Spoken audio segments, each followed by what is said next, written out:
আসসালামু আলাইকুম। আমরা আজকে অষ্টম শ্রেণীর ইংরেজি দ্বিতীয় পত্র পরীক্ষার প্রশ্ন নিয়ে আলোচনা করব। ভিডিওটি শুরু করার আগে চ্যানেলটি সাবস্ক্রাইব করে বেল আইকনে ক্লিক করে দাও, যাতে পরবর্তী ভিডিও সবার আগে তোমাদের কাছে পৌঁছে। তাহলে আমরা আগে সিলেবাস থেকে দেখি। আমাদের ইংলিশ সেকেন্ড পেপার যেহেতু পরীক্ষা 50 মার্কসের, তাহলে আমাদের এখানে পার্ট 1 আসবে যে গ্রামার, কত মার্কস? 30 মার্কস। ঠিক আছে, পাস করাটা অনেক কঠিন ইংলিশ সেকেন্ড পেপারে। তাহলে 1 নম্বর হচ্ছে গ্যাপ ফিলিং, অ্যাক্টিভিটিস উইথ অথবা উইদাউট ক্লোজ। এখানে পার্টস অফ স্পিচ থাকবে, আর্টিকেল থাকবে, আর হচ্ছে কি প্রিপোজিশন থাকবে। এই তিনটার সমানে আমাদের উইদাউট ক্লোজ থাকবে। ঠিক আছে, উইদাউট ক্লোজ মানে আমাদের কতগুলো বক্স করে ঘর দেওয়া থাকে, ঘরের ভিতরে কিছু এলিমেন্ট দেওয়া থাকে, ওগুলো আমরা কি করি? বসাই। ঠিক আছে, তাহলে এখানে হচ্ছে বক্স থাকবে না, খালি থাকবে, আমাদের পুরোটা আনসার করতে হবে। তাহলে আমি যদি দেখি gap filling activities without close, ঠিক আছে, কত মার্কের? 5 মার্কের। আমরা 6টা নিয়ে আলোচনা করব। টোটাল 6টা গ্যাপ ফিলিং নিয়ে আলোচনা করব। মাস্ট একটা কমন আসবে। ঠিক আছে, ভিডিওটি সবার লাস্ট পর্যন্ত দেখতে হবে, কারণ আমাদের লাস্টে একটা আমরা করাবো, কোনটা আসবে আমি লাস্টে বলে দিব। তাহলে হচ্ছে আমরা দেখি, আমাদের পাশে হচ্ছে we should the life style of the ants and peace. তারপর B number good use of their time and store food for rainy days. তারপর হচ্ছে দে নেভার। তারপর হচ্ছে আমাদের C number single moment in indolence, so they never. তারপর হচ্ছে D number আমাদের, এরপর হচ্ছে যদি আমরা দেখি ইনটু এক্সট্রিম ক্রাইসিস উই। এরপর হচ্ছে E number the best creation. এরপর যদি দেখি উই, এফ নাম্বার হচ্ছে এভরিথিং। তারপর হচ্ছে গুড অ্যান্ড ব্যাড। এরপর we can, G, better then the other. We should all as every moment punctuality. তারপর হচ্ছে I, the best toxic in this regard we should. এরপর হচ্ছে J, the food steps of the famous person. তাহলে এখন আমরা এগুলো সবগুলো পরীক্ষার মধ্যে আমরা আনসার কীভাবে লিখবো, যে আমি নিচে দিয়ে অলরেডি সবগুলো আনসার লিখছি। আমার পরীক্ষার মধ্যে এটা আমাদের 1 নম্বর কোশ্চেন। তাহলে আনসার টু দ্য কোশ্চেন নং কত? 1। তাহলে আমরা নিচে যেভাবে এখানে আনসার লিখছি পরীক্ষার খাতায় সেম একদম ফার্স্টের পেজে সুন্দর করে নিচে সবগুলো ABCD সব লিখে। তাহলে এ নম্বর হচ্ছে observe, B make, C waste, D fall, E are, F know, G do, H হচ্ছে ইউটিলাইজ, আই হচ্ছে ইজ, আর জে হচ্ছে আমাদের ফলো। এরপরটা যদি আমরা দেখি, আমরা টোটাল 6টা নিয়ে আলোচনা করবো, কিন্তু সবগুলো হচ্ছে 1 নাম্বার কোশ্চেনই। ঠিক আছে, এখান থেকে একটা মাস্ট কমন পাবা। তাহলে এরপরটা যদি দেখি, ইউ মাস্ট হ্যাভ, তারপর হচ্ছে the name of Kazi Nazrul Islam. Kazi Nazrul, তাহলে আমরা এটা কাজী নজরুলকে নিয়ে, he B our national poet, he is, C number, as a noble poet as well, he was. তারপর হচ্ছে D, in a poor family but dire needs could not, e, his potentiality when the first world war broke out, he, f, f, the army after war, he, g number is to right person at this time, his poems and songs, h, people against oppression, he is, I, the Shelley of Bangla literature, we, j, him for his great deeds। এরপরে same, যেহেতু এটা আমাদের 1 নম্বরের ইয়াতেই করছি, same এখানে আমরা কি লিখছি? Answer to the question number 1। ঠিক আছে, তাহলে এখানে আমাদের সেম আগের মতো ABCD সবগুলো দিয়ে সুন্দর করে আনসারটা লিখে রাখছি। তাহলে এটা হচ্ছে কি, এ নাম্বার হচ্ছে হেয়ার্ট, বি নাম্বার হচ্ছে ইজ, সি নাম্বার হচ্ছে নো, ডি নাম্বার হচ্ছে বর্ন, ই নাম্বার হচ্ছে হিন্দার, এফ নাম্বার হচ্ছে জয়নিং, জি নাম্বার বিজ্ঞান, এইচ নাম্বার হচ্ছে ইন্সপায়ার্ড, তারপর হচ্ছে আই নাম্বার হচ্ছে কোড, আর জেন হচ্ছে should remember.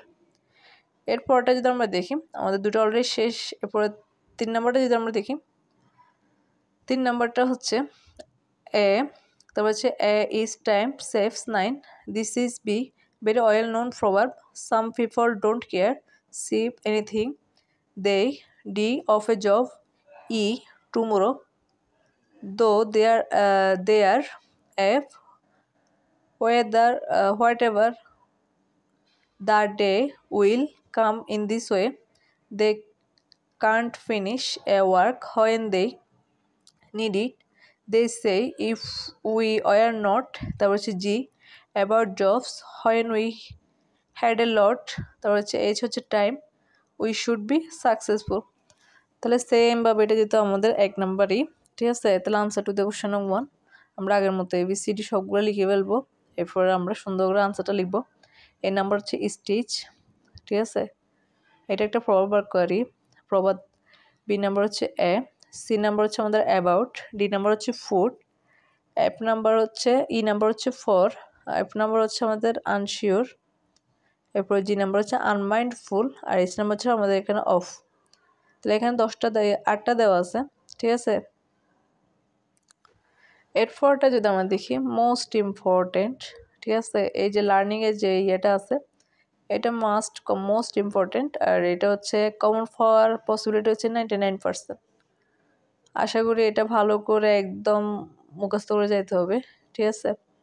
Learning is a number continuous process depends on a learning language skills. We need to practice 4 skills. B, এটা হচ্ছে learn হবে, learn a language. তারপর হচ্ছে C, we learn by listening. D, reading and কি writing, but we have to learn not by. E, we know that F side starts to learn mother tongue. তারপর হচ্ছে G number listening, and H হচ্ছে speaking. I, speakers learn their language by listening and speaking. আমাদের এখানে একটা যে number একটা miss গেছে, ঠিক আছে। এটা বলছি কি লিসেনিংয়ের আগে আমাদের যে নাম্বারটা হবে। তাহলে আমি কি করব, যে নাম্বারটা দিয়ে লিসেনিংয়ের নিচে একটু করে কি দিয়ে দিই, একটা দাগ দিয়ে দিই। তাহলে সেম আমাদের আগের মতো আমরা আনসারটা লিখে নিছি। ওকে, তাহলে এখন যদি দেখি আমাদের answer to the question number 1, A number হচ্ছে এ, বি নাম্বার হচ্ছে 2, সি নাম্বার হচ্ছে প্রপারলি, ডি নাম্বার হচ্ছে স্পিকিং, ই নাম্বার হচ্ছে রোট, তারপর হচ্ছে আমাদের এফ নাম্বার হচ্ছে এ, জি নাম্বার হচ্ছে থ্রো, তারপর এইচ নাম্বার হচ্ছে দেন, আই নাম্বার হচ্ছে নেটিভ, যেমন হচ্ছে লিসেনিং। তাহলে আমাদের 1 নাম্বার কোশ্চেন এখানেই শেষ, ঠিক আছে। এখানের মধ্যে ইনশাল্লাহ মাস্ট কমন পাওয়ার পসিবিলিটি আছে 99%, আর আমাদের কাছে পৌঁছে। তাহলে আমরা ইতিমধ্যে সব কিছু আলোচনা করা শেষ, আমাদের শুধু সাবস্টিটিউশনের টেবিলটাই ছিল 5 নাম্বারের, ঠিক আছে। আমরা 3টা সাবস্টিটিউশনের টেবিল দেখব, 3টা থেকে একটা আমাদের মাস্ট কমন আসবে। তাহলে আমরা যদি দেখি এগুলো ডাইরেক্ট বই থেকে দেখে ফেলি। একটা হচ্ছে লাইফ, ঠিক আছে, কী কী দেওয়া আছে, it's interest without a struggle, তারপর হচ্ছে games, become, not a real trump, কী হচ্ছে trim up, if both the sides are not equally strong, a victory loses one kind of continuous examination. Efforts B, dull if there is no connection. Competition, really life, তারপর এখানে কি আছে, extremely needed for the progress in life. এখন হচ্ছে আমরা এটা আনসারটা কেউ লিখবো, আমরা এখানে আনসারটা অলরেডি দেওয়া আছে, আমরা দেখি যদি 9 নাম্বার আনসার, ঠিক আছে। তাহলে কেউ লিখি এই নাম্বার দিয়ে, life is one kind of continuous examination. Games become dull if there is no competition. A victory is not a real triumph if both sides are not equally strong. Efforts are extremely needed for the progress in life. That was really life loses its interest without a struggle. তাহলে আমাদের হচ্ছে এখানে একটা শেষ। আমরা যদি আরও দুটো দেখি, এখানে আমাদের যে কারেকশনটা আছে, আমাদের যে কারাপশনের সাবস্টিটিউশন টেবিলটা আছে, এটাই দেখবো আমরা। এটার আনসার হচ্ছে এটা, corruption is in both public and private sectors. 2 নম্বর হচ্ছে, it may be difficult to remove it, we will not be able to build Sonar Bangla, our government must not fail as it is a curse not only to our nation but also all over the world. If we are trying, corruption can be defined as the abuse of entrusted power for private gain. When it occurs, we must try to control it when an iron hand. এরপর যদি দেখি আমাদের একটা হচ্ছে blood ডোনেশনের, ঠিক আছে। Many of আস, আমরা যে আনসারটা দেখি, many of us have misconception about blood donation. Blood donation is a noble date. Donating blood will cause no harm to us. Every man in sound health can donate blood after every 3 months. By donating blood, we save the life of dying patient. তাহলে আমরা যদি এই 3টা পড়ি, এখান থেকে আমরা একটা মাস্ট কমন পাবো। তাহলে আমরা হচ্ছে কী করবো, 3টা সাবস্টিটিউশন টেবিল ভালো করে শিখে নিব। টুর সিলেবাস দেখি যে আমার গ্রামার পার্টের 3 নাম্বার কোশ্চেনটাতে কী আছে। আমি যদি দেখি, ঠিক আছে, আমার গ্রামার পার্টের 3 নাম্বার, আমি এর আগে ভিডিওতে 1 নাম্বার কোশ্চেন নিয়ে আলোচনা করছি। এখন হচ্ছে কী দেখবো, right from a bus 5 number, ঠিক আছে। তাহলে আমরা ফুল 5-এ 5 পাওয়ার জন্য, ঠিক আছে, এই ভিডিওটা লাস্ট পর্যন্ত দেখতে হবে। আমি কি করছি, এখানে আমার লিখছি অলরেডি নাম্বার 3, ঠিক আছে। আমার নাম্বার 3 কোশ্চেনটা রাইট ফ্রম বার্বস আসবে 5 নাম্বারের। এখন আমি যদি দেখি, আমি এখানে 4টা নিয়ে আলোচনা করবো। এই 4টা যদি পড়ে মাস্ট একটা পাবে, ঠিক আছে, একটা তো মাস্ট কমন আসবে। তাহলে আমাদের সাইডটা ভালো করে শিখে যেতে হবে। তাহলে আমি দেখি ফার্স্ট এটা working a good exercise, it develops our body and তারপর হচ্ছে B our mind, it is beneficial to health, one can তারপর হচ্ছে C number pressure and D the beauty of nature, if one তারপর হচ্ছে E the habit of getting early in the morning. এখানে প্রত্যেকটা আমাদের যে রাইট ফর্ম ভার্বস আছে সবগুলোই ইম্পর্টেন্ট। সো চারোটাই ভালো করে শিখতে হবে, ঠিক আছে? কারণ কোনটা আসবে আমি শিওর জানি না, জানা দর্শক বলে দিতে হবে একটাই। এরপরে যদি আমরা আনসার দেখি এটার, ঠিক আছে, এটার আনসার হচ্ছে আমি নিচে লিখে ফেলছি। অবশ্যই আমাদের কীভাবে লিখতে হবে, আনসার টু দ্য কোশ্চেন নং 3। তাহলে আনসার টু দ্য কোশ্চেন নং 3 দিয়ে তারপর হচ্ছে আমরা নিচে ABCD আর হচ্ছে ই, মানে এখানে 5টা আসবে, আমরা 5টা আনসার করব। তাহলে এখানে আমি যদি দেখি, এখানে আমার এ নাম্বারের আনসার হচ্ছে ইজ, তারপর হচ্ছে বি নাম্বার আনসার হচ্ছে রিফ্রেশেস, সি নাম্বার হচ্ছে টেক, ডি নাম্বার হচ্ছে এনজয়, আর এফ নাম্বার হচ্ছে আমাদের ফ্রম। ঠিক আছে, এরপরেরটা দেখি আমরা তো মাত্র একটা আলোচনা করছি। দ্বিতীয়টা যদি দেখি, last evening I was number along the Sadar road, তারপর হচ্ছে my sisters B with me, suddenly a young man came, C and D her gold chain, I তারপর C number to run after the snatcher, মানে যারা হচ্ছে কী করে চিন্তা করে বা নিয়ে জায়গা। ঠিক আছে, তাহলে এখন আমরা যদি দেখি আমার এটার আনসারগুলো দেখবো সেম আমরা আগের মতো আনসার টু দ্য কোশ্চেন নং 3 এটা লিখে তারপর আনসারগুলো লিখবো। তাহলে এখানে আনসারগুলো হচ্ছে এ নাম্বার হচ্ছে ওয়ার্কিং, ঠিক আছে, আর বি নাম্বার হচ্ছে ওয়াজ, সি নাম্বার হচ্ছে রানিং, ডি নাম্বার হচ্ছে ম্যাস্ট, আবার হচ্ছে এই নাম্বার হচ্ছে কি স্টার্টেড।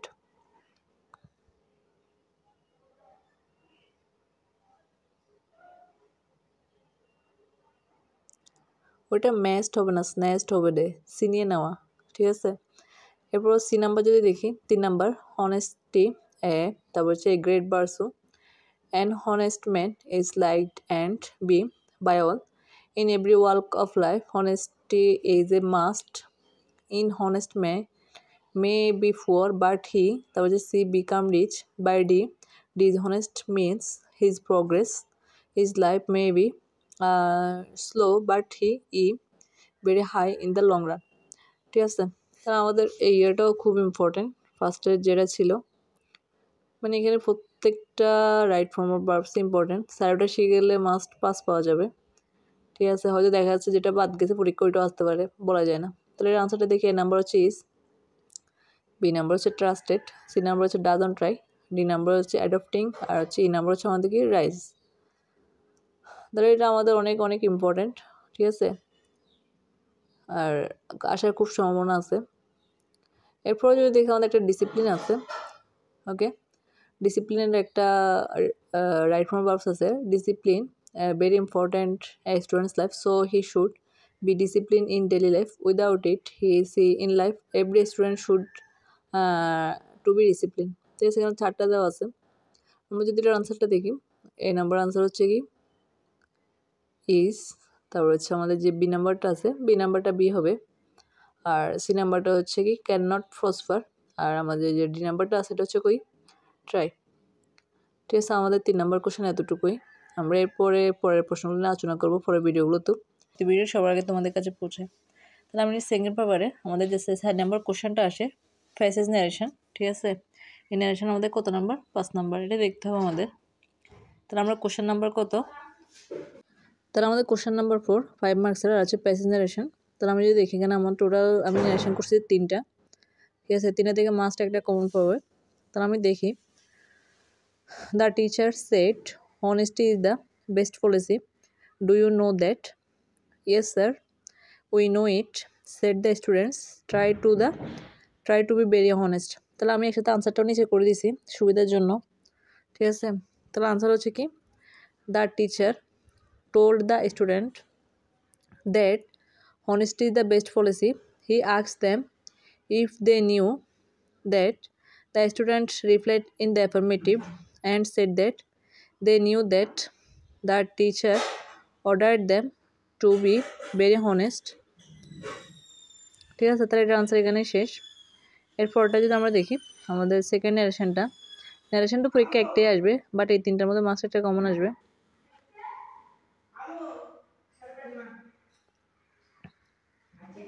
তাহলে যদি দেখি my friend said have you preferred English lessons, তারপর এটা কি বলছে no I am sick said I do it our teacher will check it today. তাহলে এটা আনসার যদি আমরা দেখি my friend asked me if I had preferred English lessons. I replied in the negative and said I was sick. Then he told me to do it. He added that their teacher would sack it that day. এরপরটা যদি আমরা দেখি আমাদের দুটো narration দেখা শেষ, আমাদের যে লাস্ট ন্যারেশনটা আছে আমরা যদি দেখি why were you doesn't yesterday. So এখানে একটা শব্দ চলে গেছে অ্যাবসেন্ট হবে। Said my teacher my mother is sick sir I have no one to look after her said I may Allah give her a quick recovery thank you.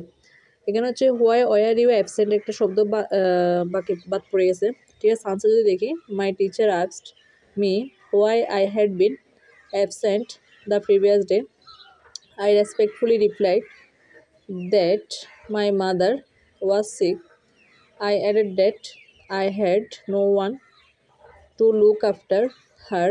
He wished that Allah might give her a quick recovery. Then I thanked him. ঠিক আছে, আমরা এখন দেখবো যে আমাদের 5 নম্বর question changing sentence. ঠিক আছে, এখানে আমরা চেঞ্জিং সেন্টেন্সের মধ্যে দেখি কী কী আছে affirmative, negative, assertive, interrogative, optative, imperative, exclamatory, voice and degrees of comparison. এটা কত নাম্বার? 5 নাম্বার। ও 5টা আসবে, আমরা 5টা আনসার করলে কত পাবো? 5। এটা আমাদের কোশ্চেন নাম্বার 5-এর মধ্যে আসবে। ঠিক আছে, চেঞ্জিং সেন্টেন্স। আর হচ্ছে নাম্বার হচ্ছে কত? 5। তাহলে আমরা যদি দেখি, ঠিক আছে, এখানে আমাদের সব কিছু মিক্সার থাকবে। 1 নাম্বার যদি দেখি, আমরা একসাথে আনসারটাও লিখে দিছি everybody believes that no nation can prosper without education. এটা আমাকে ইন্টারোগেটিভ করতে হবে। ঠিক আছে, যেহেতু ইন্টারোগেটিভ করতে হবে আমি নিচ্ছি ইন আই অ্যান্ড টি আর লিখছি, পুরোটা লিখি নেই, জাস্ট একটু করে লিখছি ইন্টারোগেটিভ। ঠিক আছে, এটা মানে হচ্ছে ইন্টারোগেটিভ বলেছি। তাহলে এটা করতে হবে কি who doesn't believe that no nation can prosper without education. একটা জিনিস হচ্ছে যে আমাদের যে ইন্টারোগেটিভে নিতে বলছি, ইন্টারোগেটিভ মানে হচ্ছে প্রশ্ন করা। ঠিক আছে, ভার্ব দিয়ে। তাহলে আমরা এখানে যদি দেখি আমাদের কী করতে হবে, এটাকে প্রশ্নবোধক করে ফেলতে হবে। ঠিক আছে, তাহলে আমি এটাকে অলরেডি প্রশ্নবোধকে নিয়ে গেছি। এরপর যদি দেখি 2 নাম্বার, আর এখানে হচ্ছে এত রুলস তো এখন শেখানোর সময় নেই, কারণ সে পরীক্ষা যেহেতু। ঠিক আছে, তাহলে আমার ডাইরেক্ট আনসারটা শিখে ফেললে হচ্ছে। তাহলে it is very powerful exclamatory. এক্সক্লামেটরিতে কী দেওয়া হবে? আমাদের একটা বিস্ময়বোধক চিহ্ন হবে। তাহলে এটা হচ্ছে exclamatory. How powerful is it? It is মানে আমাদের যে ভার্বটা সেটা সবসময় লাস্টে থাকবে। তারপর 3 নম্বর যদি দেখি only education can give the light off knowledge, এটা হচ্ছে নেগেটিভ করতে হবে। তাহলে এটা নেগেটিভ যদি করতে হয় এনইজি লিখছি নেগেটিভ। তাহলে নাথিং বাট এডুকেশন ক্যান হচ্ছে যা আছে ক্যানের পরে give the light off knowledge, এটা আমাদের প্রশ্নের মধ্যে ছিল। এরপর হচ্ছে 4 নম্বর যদি দেখি, এগুলো বারবার প্র্যাকটিস করলে এগুলো থেকেই কমন আসবে। এভরিবডি শুড রিয়েলাইজ ইট, এটা হচ্ছে আমাদের কী করতে হবে? যে নেগেটিভ করতে হবে। তাহলে এটা হচ্ছে যদি নেগেটিভ করে দেখি there is nobody who should not realise it. Okay, তাহলে 4 নাম্বার নেগেটিভ করছি। এরপর 5 নাম্বার যদি দেখি কারাপশান ইজ এ কার্স। ঠিক আছে, কারাপশান ইজ এ কার্স, এটা হচ্ছে নেগেটিভ। তাহলে আমি যদি দেখি আমাদের কারাপশান ইজ এ কার্স, এটা নেগেটিভ করতে হবে। তাহলে নেগেটিভ হচ্ছে কারাপশান ইজ নট ব্লেজি, তার মানে হচ্ছে কি এটা আমরা নেগেটিভ করে ফেলছি। এরপর আমি যদি দেখি it prevails in every work of life, তাহলে হচ্ছে এটা ইন্টারোগেটিভ করতে হবে, আবার প্রশ্নবোধক করতে হবে। তাহলে এখানে ফার্স্টে আমরা ভার্ব হিসেবে কী আনছি? Doesn't it prevails in every work of life, last হচ্ছে প্রশ্নবোধক চিহ্ন। প্রত্যেকটা ইন্টারোগেটিভ প্রশ্নে প্রশ্নবোধক চিহ্নটা হচ্ছে মাস্ট দিতে হবে। তবে 7 নম্বরটা যদি দেখি I will never forget this day, এটা হচ্ছে আমাদের কী করতে হবে? অ্যাফার্মেটিভ করতে হবে। তাহলে অ্যাফার্মেটিভ যদি দেখি I will always remember this day. এরপর যদি 8 নম্বরটা দেখি, এটা কি মহসিন ওয়াজ এ কাইন্ড ম্যান, এটা হচ্ছে কী করতে হবে? নেগেটিভ। তাহলে নেগেটিভ হচ্ছে Mohsin was not an unkind man. ঠিক আছে, নেগেটিভ করছি। এরপর 9 নম্বর যদি দেখি হি ইনহেরিটেড বাস্ট প্রপারলি, সেম আবার ইন্টারোগেটিভ আসছে। তাহলে ইন্টারোগেটিভ মানে তো জানি আমরা একটা কী আনবো? ভার্ব আনবো ডিডন্ট হি, তারপর হচ্ছে ইনহেরিটেন্ট বাস্ট প্রপারলি, লাস্টের কী হবে? যে প্রশ্নবোধক চিহ্ন হবে। এরপর 10 নম্বর যদি দেখি উই শুড রিসিভ এডুকেশান, এটা হচ্ছে নতুন একটা সেন্টেন্স আসছে, হচ্ছে ইম্পারেটিভে নিয়ে যেতে হবে। ঠিক আছে, তাহলে আমি ইম্পারেটিভ লিখছি। তাহলে এটার আনসার হবে যে let us receive education. We শুডের জন্য কি আসবে? যে লেট আস আসবে, লেট আস রিসিভ এডুকেশান। এরপর 11 নম্বরটা যদি দেখি the freedom fighters are both honourable and respected, এটা কী করতে হবে, যে নেগেটিভ করতে হবে। তাহলে আমি যদি করি the freedom fighters are not only honourable but also respectable, ঠিক আছে, এখানে নট অনলি আর হচ্ছে বাট অলসো এটা আসছে, রুলস একটা আসলে আসছে নেগেটিভের জন্য। এরপরে যদি দেখি 12 নম্বর, 12 হচ্ছে এভরিবডি রেসপেক্ট দেম, ইন্টারোটিভ করতে হবে প্রশ্নবোধক চিহ্ন। তাহলে এটা হচ্ছে who doesn't respect them, who doesn't respect them. এরপর 13 নম্বর দেখি I wish I were a freedom fighters, same আগের মতো এক্সক্লামেটরি করতে হবে। এক্সক্লামেটরি আমাদের লাস্টে একটা কি আসনি, বিস্ময়বোধক চিহ্ন নিয়ে আসি। তাহলে এটার আনসার হচ্ছে if I were a freedom fighters, if I were a freedom fighters. এরপর যদি 14 নম্বরটা দেখি their lives were sacrificed for our motherland, এটা কী করতে হবে, যে অ্যাক্টিভ করতে হবে, তার মানে ফ্যাসিভে দেওয়া আছে, তাহলে অ্যাক্টিভ করতে হবে they sacrifice their lives for our motherland. আরেকটা প্রশ্ন বাকি আছে, আমরা যদি আরেকটা প্রশ্নটা দেখি we can not but remembering with honour, affirmative করতে হবে, তাহলে we must remember them with honour. আমি টোটালি এখানে 15টা দিছি, আমরা যদি 15টা শিখি ভালো করে ইনশাল্লাহ মাস্ট আমরা কী করবো, পাশে পাস পাবো, ঠিক আছে। এই 15টার দিকে যে কোনো 5টা আসতে পারে, ওকে, মানে আমাদের 5 নাম্বারটাও কি কনফার্ম। আমাদের হচ্ছে 6 বাকি আছে আর হচ্ছে 2 নম্বর বাকি আছে। আমরা এখন 6 নম্বরটা দেখবো, পাংচুয়েশন অ্যান্ড ক্যাপিটালাইজেশন, এটা তো আমাদের সেম 1st নাম্বারেরই, ঠিক আছে। আমরা এখানে টোটাল 3টা পাংচুয়েশন নিয়ে আলোচনা করবো, এই 3টা করলে যথেষ্ট, আর দরকার নেই আশা করি। তারপর হচ্ছে কোশ্চেন নাম্বার আমাদের 6, পাংচুয়েশন হচ্ছে 5 মার্কস। তো আমরা যদি দেখি দ্য ওল্ড ও man said can you give me some food, I have been starving for 3 days. The young man said, why do you beg? Can't you work? তাহলে এখানে আমাদের কী হবে, কোথায় কোথায় ফুল স্টপ হবে, কোথায় কোথায় অ্যাপোস্ট্রফি হবে, তারপর হচ্ছে কোথায় কোথায় যে ইনভার্টেড কমা হবে, কোথায় কোথায় সেমিকোলন ভ্যালু দিতে হবে। তাহলে আমি যদি দেখি দ্য ওল্ড, ফার্স্ট একটা ছোটো হাতে ছিল, এটাকে বড় হাতে, ছোটো হাতটাকে বড় করে লিখতে হবে, কোথায় বড় হাতে ছোটো সব কী করতে হবে, ঠিক করতে হবে। তাহলে দ্য ওল্ড ম্যান সেড কমায় can you give me some food, তারপর হচ্ছে প্রশ্ন চিহ্ন I have been striving for 3 days, ঠিক আছে। তারপর হচ্ছে এখানে কিছু হলো full stop, the young man said, তারপর হচ্ছে কমা, তারপর হচ্ছে আমাদের কি ইনভার্টেড কমা শুরু, হোয়াই ডু ইউ ব্যাক, প্রশ্ন করছে, তারপর এখানে কান্ট ছিল, সি অ্যান্ড মাঝখানে এটা অ্যাপোস্ট্রফি পড়ে নাই, এখানে অবশ্যই আমি দেখতেছি যে আমি কী করছি দিছি ইউ ওয়ার্ক, তারপর হচ্ছে প্রশ্ন চিহ্ন আমাদের হচ্ছে কি, তাহলে এটা শেষ। এরপরটা যদি আমরা দেখি go to bed now, mother said you can complete your assignment in the morning, no mom, এটা হচ্ছে I will finish it now. তাহলে হচ্ছে যেহেতু গো শুরুতে আমাদের ইংলিশে ছোড়া থাকে না, বড় অক্ষর লিখতে হয়, তাহলে আমি লিখছি আমাদের ইনভার্টেড কমা শুরু, to bed now comma mother said full stop, তারপর হচ্ছে you can complete your assignment in the morning, ঠিক আছে, আমাদের ইনভার্টেড কমা শেষ ফুল স্টপ, তারপর নো, আবার হচ্ছে ইনভার্টেড কমা শুরু কমা মম আই উইল, এখানে একটা অ্যাপোস্ট্রফি পরে নাই দিছি, ফিনিশ ইট নাও, তারপর হচ্ছে শেষ, ইনভার্টেড কমা শেষ। এরপরটা যদি দেখি আমাদের আরেকটা বাকি আছে, টোটাল 3টা। Don't you buy any newspaper today, said the hawker, yes of course, what types of newspaper do you have, said my uncle, Samakal, the Daily Star, Daily Ittefaq, etcetera, okay give me the Daily Samakal. তাহলে আমার answer যদি দেখি আমাদের ডিটা ছোটো হাতের আছে, আমরা এটাকে বড় করে লিখলাম, তারপর হচ্ছে এখানে কী হবে, যে এই যে ডোন্টের মধ্যে একটা অ্যাপোস্ট্রফি পড়ে নেই, ঠিক আছে, DON, তারপর হচ্ছে অ্যাপোস্ট্রফি দিয়ে টি, ওটা দিব। তাহলে আমি যদি দেখি আমাদের হচ্ছে ইনভার্টেড কমা শুরু, don't you buy any newspaper today, প্রশ্ন চিহ্ন, ঠিক আছে, সেট দ্য হকার, হকারের বলছিল এই জন্য ফুল স্টপ, তারপর হচ্ছে yes inverted comma comma of course full stop, what types of newspaper do you have, same প্রশ্ন চিহ্ন হবে আবার, যেটা আবার প্রশ্ন করছে, সেড মাই আঙ্কেল, তারপর হচ্ছে কী কী আছে সবগুলোতে সমকাল কমা দ্য ডেইলি স্টার কমা, তারপর হচ্ছে সবগুলোতে ডি, আর হচ্ছে যেহেতু এগুলো পত্রিকা নাম সবগুলোতে বড়াতে হবে, তারপর ওকে কমা গিভ মি দ্য ডেইলি সমকাল। তাহলে আমাদের পাংচুয়েশন এখানেই শেষ। আমাদের পরবর্তী ভিডিওতে আমরা সাবচুয়েশন টেবিল নিয়ে আলোচনা করব। এতক্ষণ সাথে থাকার জন্য থ্যাংক ইউ এভরিওয়ান।